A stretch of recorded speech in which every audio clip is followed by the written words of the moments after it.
Hello and welcome to this week's episode of Audionautic. My name is Curtis. And I'm Sunwarper. It's been a minute. What have you been doing, man? Oh man, I have been busy, neck deep in this EP collab with Spectre. I'm at that point where it's like the diminishing returns. You know, you're like, I keep trying to mix and my ears are getting fatigued and I'm starting to just hear things that aren't really there. And I actually had to take a little break from it because it's just becoming too much. So I was like, take a step back, get some objectivity, and come back to it. When was the last time that you did something that wasn't the EP? Uh, I work in a weird way, so I work on multiple things at once. So like I did that demo I sent you, Alcove. I did that. I've been doing this thing lately where I try to write a whole song like in one day on Saturday. Like I did it with the Survey Channel and Spectre remix 2 weeks ago. Last weekend was that demo Alcove, and so I did that. And then during the week, I've been trying to figure out the where I want to go for the next album. So that's the other part. I've been working on so many things at once. It's a little too much. And I feel, as someone who is in the process of moving, because obviously all my shit is in boxes. I'm at the moment. I'm literally just on a keyboard, not a MIDI keyboard, just my QWERTY keyboard. It's a frustrating yet rewarding sort of. It's a frustrating yet rewarding exploration of something new. Like I've been trying out new plugins. I've been trying out new ways of working. I never use plugins really. I haven't really used plugins for about 5 or 6 years, or because I've always had hardware. I use one plugin, and that's for like chorus and voice textures and stuff. But it's all hardware. But since now everything's in boxes, because I'm going to the Czech Republic or Czechia, I'm going back to using plugins and stuff from when I was like 14, 15. It's a really interesting insight. Really interesting. It's nice to get out of those comfort zones, though, isn't it? Oh, completely, yeah. It's suddenly, all of a sudden, I'm not making stuff that sounds like anything I've done in the last 2 or 3 years, and it's very interesting, you know. That's the way to do it. That's what getting out of those comfort zones does. It makes you think in different ways and attack things from an angle you'd never usually do. Yeah, I'm thinking about starting these kind of like point and click series where you literally, all I've got is a computer. I've got no keyboard, no actual musical stuff. It's all just painting by numbers kind of thing with the mouse. I'm considering a little, like maybe a little Bandcamp exclusive kind of thing, that kind of thing. Yeah. Because it's easy. It's easy. Like, I mean, I was like, you know what? I'm going to make a lo-fi beat yesterday. And so I sat down and I had some samples and I had some stuff from my bank. And I just made a very, middle of the road lo-fi beat in about 20 minutes. I mean, it's nothing that I would put out as Curtis, but, you know, sell it to a beat maker or sell it as a beat to someone. You can make a quick $50 from that kind of thing. Yeah, or put it out under a side name. Maybe I don't know. A lot of people. I don't know about that whole side project thing. I don't know. Like it doesn't sit well with me. Where do you sit with it? With side projects, I mean, dude, I've gone through so many different moniker names. I guess you could consider them side projects. The only thing I don't like about side projects is you basically start fresh. I mean, that's good and bad, but in terms of like if you're trying to get people that already listen to you on Spotify or on Bandcamp to listen to you, it's kind of difficult, especially with Spotify, because you can't communicate to those Spotify people. So if you're releasing under a different name, it's brand new, you know. Well, this is it. You're starting from the ground up straight away, and I wonder. I sit and wonder like. We talk about it before, the idea of pigeonholing yourself into a certain way. If you start I don't know, if I started putting stuff out as a side project, it's an uphill struggle all over again, you know what I mean? That's the problem. I've got like this long term, I haven't put any of it out yet, but I've got this long term collaboration with this rapper named Jim. We've been working together while we've been in Vietnam. And all of it's unreleased. It's ready to go. I'm just waiting for a few bits and bobs, and I could put it under a producer. Like it's that old hip hop kind of way of I've made a beat and he's a rapper. He comes in, he does some work, then I produce it. And I could do it as a producer under a different name, but I don't know. I just kind of just taking it away from Curtis. I don't know. You know what I mean? But yeah, so it's not bad. What are you doing with Alcove? Because I mean that demo sounded sick. Dude, I'm trying to figure that out, man. Maybe wait for January as the first single for my album. That's fair. When's you planning for your new album then? Is it first quarter? I'm shooting for maybe April. See, I don't know what's going to happen with this move. And then most of the songs, all of the songs are demoed out. Some have instrument tracking beyond like MIDI. Some aren't going to have much more than MIDI. But a couple are going to have vocals. So I have to, once I add the vocals with like Amanda and my friend Alec, I'll be adding the instruments. But I don't know once I move in October how long it'll be before I have like my studio and can do instruments. So I'm shooting for like March to May to release it. Okay, that sounds about right. Yeah. So you've already written a lot of it. Yeah, everything's written. That's what this weekend I was starting to figure out track listing, because I'm going to try to do a Crates vinyl campaign. Okay. So I have to make sure, even though I have about 15 to 20 songs demoed out that are like pretty much ready to start going into the next phase of how I write, like where I start finalizing stuff, a vinyl can only have, I think, 40 minutes, something like that. So you have to be kind of meticulous with that. So I was figuring that stuff out. But yeah, so then I'm thinking after that, I'll just do like an EP of the other songs or something, like quick to follow. Okay. What do you? I mean, when you're writing your album at the beginning stages, what is the? What I mean, do you have a particular time overall that you're looking for? 40 minutes. No, I don't. So I just write. I think I've mentioned it before, but I try to write a song or a piece of music every morning. Mm-hmm. Or like Yes. just even a melody or like a chord structure or something. So I'll just over time, as I'm writing these, if I really think one sounds good, because most of them, they don't. Like I'm just writing to just keep the brain working. I'll make a note. I have like a running list of tentative songs that I like want to progress further, and then as I progress those further, I like start putting some together in how I could see like a release forming. Mm-hmm. And then once I have enough or something, I'll try to start going, okay, I think this album has like a narrative now. I'll start working on these songs to finalize them and make them, like... Because the way I write songs is very different than how they turn out.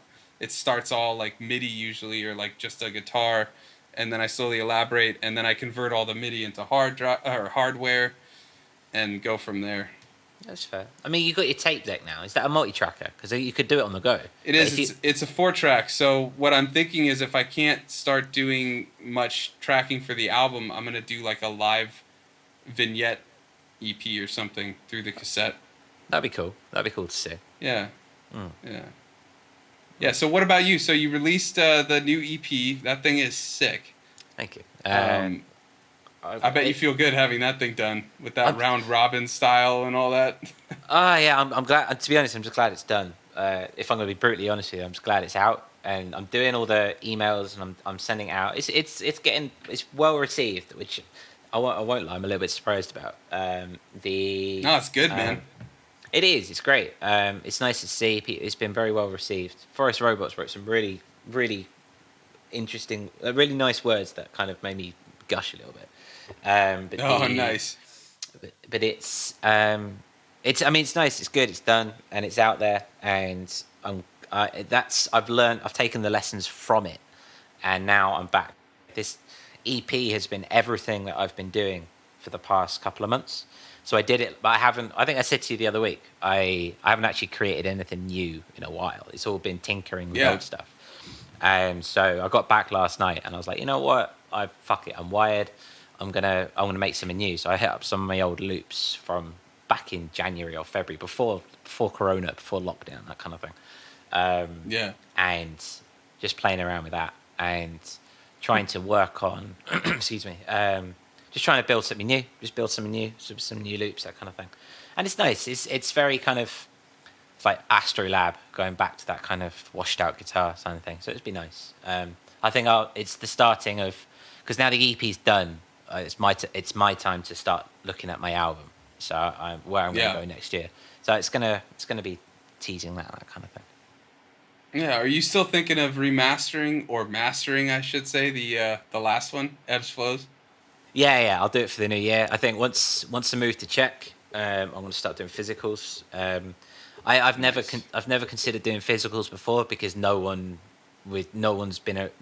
listened or cared enough to want to buy a physical. But Yeah. since in the last couple of weeks, in the last month or so, I've had a few people message me saying, do you do vinyl? Do you do CD? Do you do cassette? And I'm like, well, not yet, but if you're asking, I'll start doing it. So I've started. The demand is there. The market is there now. So, which is nice. Yeah. It's nice to kind of hit that level. So I'll start doing that. So I'll remaster it for the year, and I'll do a 1 year anniversary. I think. There you go. I really want to work on my mastering, and kind of looking into how to do that properly. So yeah, we'll do that. But in a year's time, going back to a piece that I've already written, already released, I'm sick of talking about. I'm sick of kind of really doing. I've got to go back and revisit and remix everything, which I always like to look forward. In a perfect world, you have a situation like 07 or more Chibo where you got a creation technique, and then you just basically give it to the other guy and say, right, that's your job, and they enjoy that, so they kind of just get that done, and you can tinker and move on to the next bit, kind of thing, in tandem. That's just a perfect world, and that's just me bitching and moaning because I don't want to master. I actually really like to go back. Like, I just did it because I've been kind of contemplating the idea of going through a bunch of old Celeste and maybe even some Stars Above songs, but most of those I think are lost, at least the project files. But just to see like what I used to do back then in terms of like sound design and stuff like that and composition, and then see like what I've forgotten from that, but what I've also changed from that and learned and gotten better from. And like I really want to go through and do like a remix / remaster of like 10 to 15 songs. Because I mean, yeah, I get what you're saying, like you want to look forward, but I almost think looking back helps you look further forward, because you can see where you were, where you are now compared to that, and you can go, oh, okay, well, if I'm that different now, I can imagine, maybe if I change some of these things, I can grow and develop even more, Plus, I just love, I love to hear my current self, what I can do with my old stuff, what can I do to it now that completely reinvigorates it. Yeah, now I've got a bit more XP under my belt. What can I do with what I've already done? Yeah, I mean, yeah, I there is a lot of credence in that. I think I was going back over before I started releasing music. There's a load of projects which I just never released, and I've been going back through them, and that obvious cringing and that, and you just, geez, did I really do that? But yeah, you sit and you learn and you go through it and you kind of go, okay, this is what worked, this is what didn't work, and this is how I've got better, and this is where I need to kind of refocus, that kind of thing. Yeah, and I'm slowly coming around to the idea. I think, again, like I said before, I think it's a demystification process. Like the numbers, definitely, and the different plugins and the things that you should do and how to do the saturation balances and stuff like that, and gain, etc., and all that stuff. What though? That is, I wouldn't get so bogged down in those details. It's all about, at the end of the day, how it feels, how it sounds. Like, whatever. Just cool. Make it sound good, dude. And look, if you have questions, you're always welcome to ask me. But really, yeah, there are rules that you can follow, but the rules are meant to be broken to some extent. You just find what.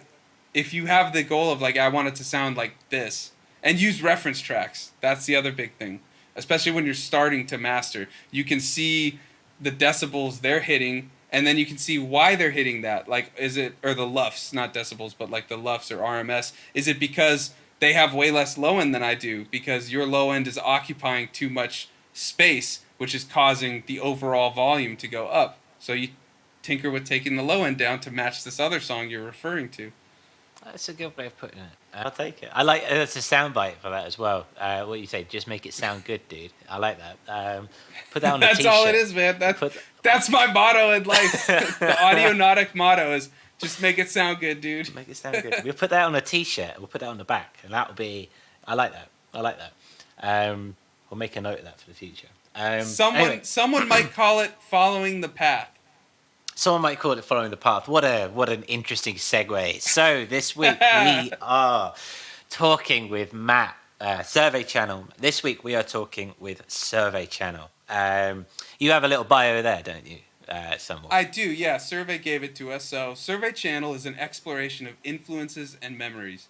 Based in the chilly Rust Belt city of Buffalo, Survey Channel combines layers of atmospheric sound design and intricate rhythms into a carefully curated and developed final mix.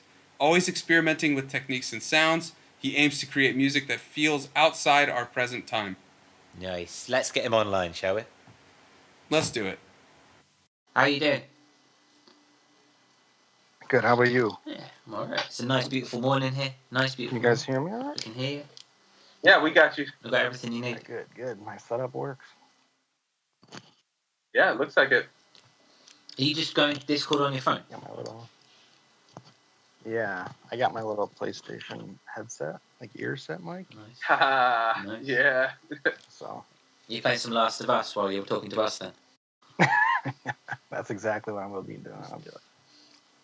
Obviously, you're quite prolific with your cassettes and your tapes and stuff. Obviously, you got your tape deck and you run everything through. What is it that you like about your cassettes?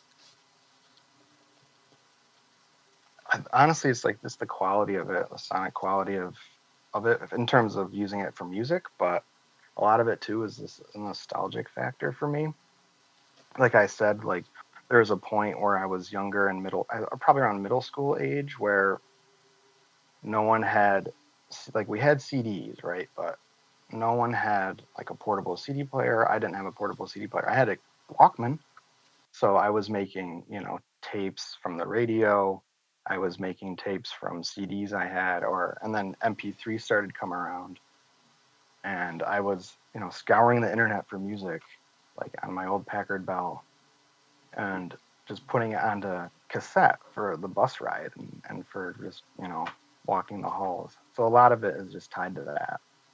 Yeah, overall, like the quality, the portability, and I just like having something physical that I can manipulate with the cassettes. I mean, it's sort of like an effect for me. I'll run instruments through it here and there, but there's a lot of cool stuff you can do with it. Tone shaping. There's a lot of pitch stuff you can do, and I just like how it sounds. And that's so cliche. Like, oh, vinyl sounds like this. Oh, digital, so amazing. Cassettes sound like that, but really, to me, there is like a certain quality to cassettes that I like. So a lot of it, and like same with VHS. Like I have a ton of VHS. Well, not a ton, but I have a decent amount of VHS for someone that I don't collect it, but I have it sort of stashed away that I use. Sometimes I'll use VHS, and it's like almost reel to reel quality. It's kind of crazy. So at some point, I will get into reel. Like I have a plan to get some reel, like a reel to reel deck. That'd be cool to and see. like get up to that speed. Yeah, and like I know people that do that. Like my buddy Soul Slip, like he has a ton. He's got like 5 reel decks, and he's got like a mastering reel tape like deck. So like I want to get to that point where I'm using reel to reel, but right now cassette is sort of that stopgap for me. Yeah, like I have like a history with it. I have a history with sort of manipulating it in a way, and I just like how it sounds with my instruments. It's fun. It's that like kinesthetic thing of messing around with it. It's different than working on a computer with plugins. So that's a big part of it for me. That's cool. Do you see? Obviously, there's been this vinyl's increasing in its purchasing power. More people are buying vinyl, and cassette is kind of coming in underneath, shall we say? Can you see it? Can you see cassette catching up to the level of vinyl? Are we all going to go back to tape decks? I don't know. I think it just depends on. Probably not. I think there's I think we're not at that point yet because the vinyl thing is like, I don't know, it's like, oh, this is my dad's way of listening to it. I don't know. There's like a historical ontological thing to vinyl still. Like tape decks aren't quite there. Like we all kind of remember tapes, but I don't remember ever buying music on vinyl. Like I was kind of like I'm 35, but I'm not that old where I was like, oh shit, I gotta go to the record store. So I think there will be a point possibly where it gets to that. I don't know in terms of say like I don't know sales figures and I don't like project the trends, but I think comparatively speaking, it's not as low as you would think between vinyl and tape. Like I think they're pretty close as a niche format. Vinyl has obviously caught up with like a more mainstream, but fucking vinyl is like way more expensive. It's way more expensive, and to even like run it, like you got to have the machine, you got to have the receiver, you got to have all that equipment. So, I mean, you still need to do that with tape decks, but you can buy a Walkman or whatever. I don't know. I find the form factor appealing, especially for listening to music. So we'll see. I'm hope. It's there, isn't it? It's like you got a little Yeah. thing, you can just put it in your pocket and you can just go with it and you can just click it on. It's perfect for the apocalypse. It's perfect for the end of the world. Yeah, exactly. Yeah, see, I'm like the opposite. Culture. I prefer the vinyl because you get that big piece of art. You get that ritual of taking it out, putting it in. I mean, yeah, it's not portable, but that's what streaming's for nowadays, or Bandcamp. No, I know. But there's no doubt. Like the art, like that's one of the main reasons I wanted to do the vinyl. Is the artwork. Yeah. Like I'm and you really made some sick artwork for that. Yeah, and so I'd really like to have a piece of that on vinyl, on a vinyl packaging. So there's no doubt that vinyl and vinyl's great. Like I love vinyl. Like I like listening to vinyl too. I just think I don't know. For me, tapes are more accessible for making music, for listening to music, and like I don't walk around with a Walkman. I don't have a Walkman. I have a Walkman, but it doesn't work anymore. It's not even a Walkman. It's a Sanyo piece of shit. So it's not like I'm not like the guy with like a Walkman running around the park, listening to my tapes. So, but like I buy people's tapes and I like to hear the different things that come of it. It really does have a sound unique to it, though, doesn't it? I mean, just messing around yesterday with that one I got, I just put some guitar in for like just improvised guitar for 5 minutes, and I was just blown away by like the graininess. It gives that kind of like, I don't want to say haunted sound, but like a nostalgic. It's like instant nostalgic little, and then you mess with the pitch just a little bit, and it like trips it. It's pretty cool. Yeah, no, it definitely does. It's got like a hollowness to it. It was probably Gold Garden though, I think. But that was just that drum beat was like a fluke of just overdubbing. Basically, it's two beats that sort of just worked itself out. So it was like stuff like that can happen when you're tracking on cassette, or even even on any sort of physical like reel or whatever. But specifically with my deck, my multi-track, like it just sort of worked itself out that way, and it was like shit. Like a lot of happy accidents come from just messing around with hardware, I find. It's the when you're writing or when you're tracking, do you have to focus on different things comparing when you're on cassette and when you're in a DAW? Like what are your limitations when it comes to cassette? Definitely. Like I don't have like when we talked earlier, I don't have a great setup for hardware tracking. Like I don't have like, EQ or preamps or like compressors or whatever. So like a lot of it is just sort of like real, kind of like real, what's the word? I don't want to use the one I'm thinking of. So but yeah, it's just like it's not a professional setup, I guess you could say. But it's definitely a different mindset. Like I'm not a great performer in terms of like overdubbing everything myself and performing it over and over and over again. Like that's complicated and it's hard to do as one person, especially when I have, drum machines going and stuff like that. So, I'm not great at that, but if I'm tracking a synth to my cassette, that's easy to do. And it's a little more intuitive than a DAW because you got to worry about MIDI. You got to worry about latency. You got to worry about, oh, am I going to use a soft synth, and how, am I going to use am I going to use my deep mind, or how am I going to do this? I don't know. It's just nice to just pull up, you know, my deep mind or my Pro One or whatever, and put it through the cassette. And don't get me wrong, I don't always do that. Like it's a lot of work. It's a lot of work to do that. So I'm not incessantly working in hardware. I kind of split it up a little bit more in hardware. Like the drum stuff is a lot more hardware, I'd say, when I need to be. So I kind of just I don't sort of segregate myself to one side or the other. I kind of just like do whatever. Like I don't want to limit myself. Yeah, like I don't want to limit myself too much to being like a hardware guy, because I don't have a good hardware setup. Like I couldn't do like a hardware performance right now, which is my goal at some point, is like, okay, I just have to bring this set of gear, like this gear here, and I can perform live. Like I don't want to bring a laptop. I don't want to get like a Novation trigger pad, or I don't want to buy Ableton just to use, to port my master files over to, which I was gonna do, and I'm like, that no way.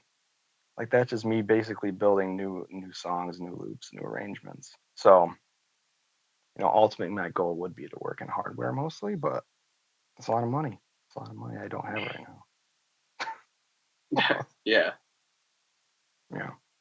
So I kind of make do with You what have I have, basically. Yeah, I mean, you have to. You just do with what you can, and then slowly evolve it. Yeah. Oh, for sure. Do you have a preferred way of starting a song? No, I don't. Like I'll work and mess around with melody. I have some basic theory knowledge when I was in, just from growing up with music to some degree, and like when I was in school originally for audio engineering. But that was like almost 20 years ago. I mean, I could tell you the keys, but not the scales or whatever. So, I kind of just think about, what key do I want to work in? I like working on the black keys a lot. I think that's a big, minors, that sort of thing, different modes, Mixolydian or whatever. Yeah, I don't really have a process for that. I just sort of sit down and mess around. I do work on the synth mostly first. Sometimes I'll have a drum thing that I'm doing that I might try. I find it harder to write drums first and then other stuff. Like the rhythms come after for me a lot of the time, most of the time. Just because then I can get a feel for how the song is panned out, how it feels. That's like some people in electronic music. I think that's a thing. Is I don't know if you guys have noticed it, but working the drums almost like a metronome or something, working them in first. I don't know. I find that to be sort of limiting. If I was writing a standard rock song, and I sort of spoke on this before, but I don't sort of work in song structure, like specifically, technically, because I just find it, I don't know, I find the shifts too, every time I do it, I find the shifts too much for me, like how I write the music. So I don't like have an A, B or whatever format. Like I sort of just, it's more of a sound design approach, I guess. And I sort of lay stuff down, I work it, like sculpting, sound sculpting. You put a sound down and then just kind of move it through. Yeah. Yeah. And I'm like, oh, I want to add a bass line to this. So let me do this. Let me do that. I need a chord progression. I don't know. I don't get too tied up with like, oh, I need to have a chord progression that does this. Oh, I need to have a melody in here. Obviously, it helps to have a melody in your songs. So I'll have a melody in or something, and I like to use, sort of, they're not field recordings. Like I don't have a field recording set up, but like in along the Wind Spear, I used a couple of just recordings I did on my phone as sort of tonal, like harmonic stuff, or I guess to set the atmosphere. Like my influences, a lot of them that sort of drove me to get back into music was soundtracks. So like a lot of that moodiness kind of carried over. But I have like obviously go to like bands or whatever I listen to, but I don't know. I think the approach to soundtrack writing is sort of where I'm at, but I don't want to just do like an ambient piece. So I want to get all the elements of like being in a band in there, bass, guitar, drums. I don't know, man. It's weird. I don't know how it came to be. Serendipity is always the way forward. I've been at this pressure. I mean, I don't pay much attention to what I make when I make it. It just kind of happens, Right, sit exactly. down, press some keys, and hope for the best. That brings me to an interesting point. So, I mean, obviously your music, and I mean, that is one thing, but then of course you do a lot of your visual art as well. Mm-hmm. And I mean, I was wondering, do they come hand in hand? Do you write and then create a piece of art for it, or do the art and then the music, or are they separate, which you then just combine? So that's sort of how the whole thing started, was I was doing those vignettes, and they were sort of written before, but they were in tandem with the video. And like a lot of my background academically, I guess you could say, is in art, like the fine arts and design, and I was using like bare bones. I didn't have any gear or anything like that. I was just using Reaper and a couple plugins my brother gave me or whatever. And I was doing video. So yeah, at the time it worked in tandem like that. But there was a point where I was like, I'm gonna try just doing some songs. I just want to try it out, see what happens. And so at this point, it's not like that. It's more like, okay, I'm gonna do this song. If I'm gonna do a video for it, then I'll sort of source material for it. The videos have gotten progressively more psychedelic, I guess you could say, for lack of a better word. And it's funny how it sort of relates to how I write music and how I do my, just my design stuff, I guess, is like layers and like blending of themes or blending and composition, thinking out composition of stuff. And I don't use crazy effects. A lot of it is just, oh, that works together. This is blended well, or, your color correction, stuff like that. It's really basic stuff. It's not anything. It's just time consuming, just like with a lot of the other stuff I do. It's just time consuming. So yeah, like at this point, it's kind of not a video project anymore, but that's what it started as. It was like me doing these video vignettes, and like people were kind of liking them, and I was like, oh, but it was the music they were talking about. It was like the sampled stuff or like the compositions I was doing. And I'm like, okay, I'll try that. Let me try that, and then I got really into it. I'm like, oh, I'm gonna do this. I'm gonna keep it up. So yeah, to answer the question, right now, no, it's not really. I'm not thinking of a video as I'm writing. Let's talk about Golden Path real fast, because when we were talking last time, I like that a lot, what you were saying, and I know that's your label, Imprint, but you have a whole like aesthetic behind it that was really cool. Yeah. Yeah, so like Golden Path has started out as like this little joke. My older brother, who also makes music, so I reference him a lot, but it started off as this kind of just like this joke of like daily life sort of conflicting with our creative endeavors, right? And like for a while I had just sort of put aside any sort of creative, I keep saying endeavor, that's like the word, but like any sort of creative hobby, I guess, for a long time, for many years. And so like it sort of became a sort of mantra for me of like the golden path is, it's always in front of us. You can't avoid things that are on it, but it's okay to stop. I guess stop and smell the roses. That's so corny.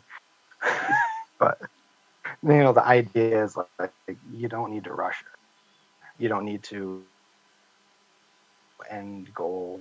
It's ever evolving, and it's sort of just this philosophy that we sort of get behind now. It's like, oh, shit, I don't feel like doing anything tonight. Oh, that's okay. That's the path, man. That's the path. And like, we have some, just some dumb inside jokes about it, but that's sort of how it became. It became more of like an important philosophy for us, like working creatively. It's like, and a lot of it sort of blossomed with like the whole promotion thing, and like it's so, I don't know, I'm like conflicted with the promotion thing. Like I do it when I need to, or if I'm feeling up to it, but for me, it's like such a hard thing to break through on because everyone else is doing it. Everyone else seems to have a higher place on the totem pole, right? From where I'm standing. So it's just kind of a reminder that you don't, like, I don't need to worry about that. I don't need to worry about that stuff. That's why it's golden, because it's beautiful to me to not worry, to not worry about that. It must be a very cathartic place to be in. Oh, it is, man. It's great. It's good fun too to joke around about it, like with the stupid terms that we were talking about Vangelis today and like Blade Runner, the soundtrack. We were just making stupid jokes, but like we were saying, oh, how he's at the end of the path in the Great Hall of Legends, the synth man Vangelis. So we've got a little like lingo that we use with it. So yeah, it's kind of like turned into this little philosophy that we sort of go by, and like we're like, oh, this is great for an imprint, and like I don't know what we'll do with it, if anything. Like we might do some stuff with it, but he's doing his thing, I'm doing mine. Like it's sort of just a place for us to dump music that we see fit to. Kind of, and really the whole idea is, sorry, go on. like it's a seal of quality. Like, no, that's okay. It's like, oh, this is our testament to you. Like our we reassure you that this is good stuff. So take with it what you will. That's sort of the end game with it. End product. We look at it as art. That's kind of like highfalutin thinking, I guess. Sometimes people get turned off by that, but I don't know. I feel it always has ring true to me. Like if you can't sort of settle on the fact that you're creating art, and do it for art's sake, then I don't. It's kind of weird that you're into it, right? That's at least how I feel. You don't have to be serious about it. Yeah. But it's, I mean, in its own right, that in itself goes full circle, and that becomes something to market in its own right. The idea of not doing it doing it for anything but the art, in its own right, has become an aesthetic in its own, kind of blossomed into its own thing. You've got a collab EP coming out with Spectre. Yep. I think September 4th pre-orders are going up. So I think probably by the time people hear this, it'll be out, right? Assuming. Yeah. Yeah, would have thought so. Around about, actually, I think it'll be around about the second week of September. So yeah. Okay. I have that. I have your remix, Michael, which I'm pretty happy with. And just quickly, like going back to electronic music in general, like I'm not a remix guy. I'm not a mixtape guy. So like I should say I'm not a guest mix guy. So I'm kind of like stoked about that sort of stuff. Doing that. Like I'm really happy with the remix. Yeah. And then I have a super secret compilation. I can't say much about it right now that I'm going to be on. And I'm really happy with that. It's going to be super awesome compilation for charity. My brother mixed it, and he did bass. He played bass on it. No fretless. He might have played fretless. Yeah. So, but that song is crazy. I wish I had it. I wish I had the master because I want to hear it. But it's kind of like it kind of ended up being like vaporwave. Really. Oh wow. Unintentionally so, or like some weird burial-esque. Weird, like groovy thing. No saxophone, but yeah, I don't know. It's like some post vaporwave stuff from me. Not intentionally so, but yes. And then that's it, I think. So yeah, we'll see. I mean, you've got a lot coming through. You got a lot coming through, and you got a lot kind of get your head under. It sounds like you're going to get yourself into a pretty cool rhythm. You've got everything you need to do moving forward. Yeah, I don't want to oversaturate myself. You know what I mean? Like I don't want to put too much of my stuff out all at once. Like I was very productive this year, and I'm very happy, but I don't want to burn out. I don't want to oversaturate, even if that goes against what everyone feels or what the big players feel. It's too much pressure. So we'll see. If I put out another EP, it'll be earlier next year, probably.